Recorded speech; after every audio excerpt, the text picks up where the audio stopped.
After meeting with President Zelensky, the Senate Majority Leader Chuck Schumer said Ukraine would win if it got the help it needed. The US has given Kyiv about $75 billion of aid since the invasion. And the Kiel Institute says that figure includes around $46 billion in military support.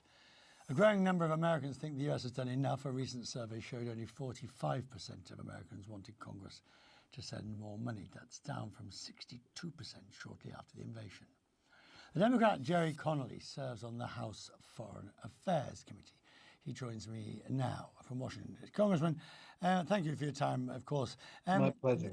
The reality is that left to its own devices and a battle in Congress with Republicans saying, hey, not yet, and tied to this and the other, it's only going to feed the grist for the lack of support to help Ukraine further, and eventually Ukraine loses.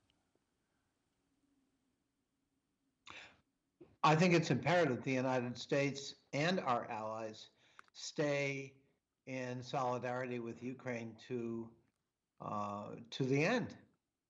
We can't waver. We can't get discouraged. We can't set arbitrary milestones for the Ukrainians. We can't entirely control their performance in the battlefield or what Russia does in response or initiates.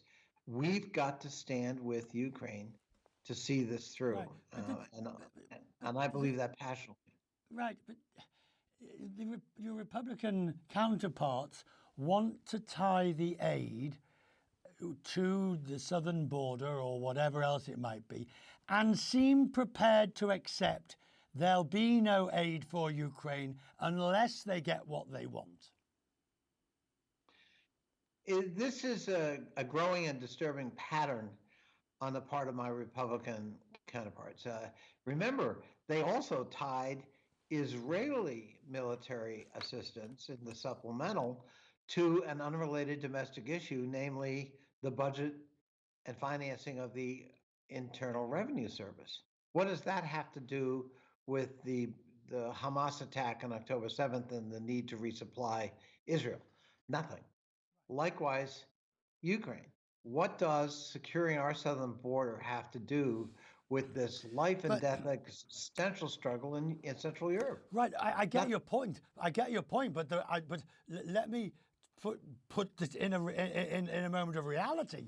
If that's what they are doing, and you are unable to proceed, I mean, it's one of those wonderful cases where everybody says, "Oh, it's a shame the house fell down."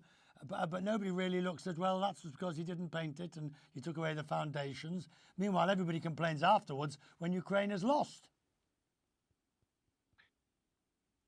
That's obviously an unacceptable outcome.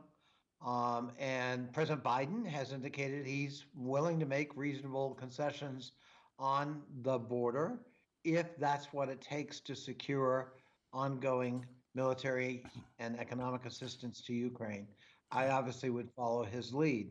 But the fact that we're conflating two unrelated things is an increasing pattern on the part of the Republicans. It's disturbing because it leads to the kind of uncertainty you've just put your finger on. Are we going to continue to support Ukraine is a question that's now arises in a serious way because of the machinations on the Republican side of the aisle.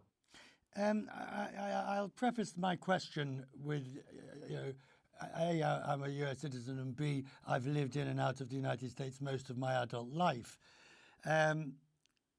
Does anything ever get done at the congressional level without horse trading, without some form of sordid deal that you end up with a suboptimal outcome that just because everybody is determined to hold on to their own little vestiges of power?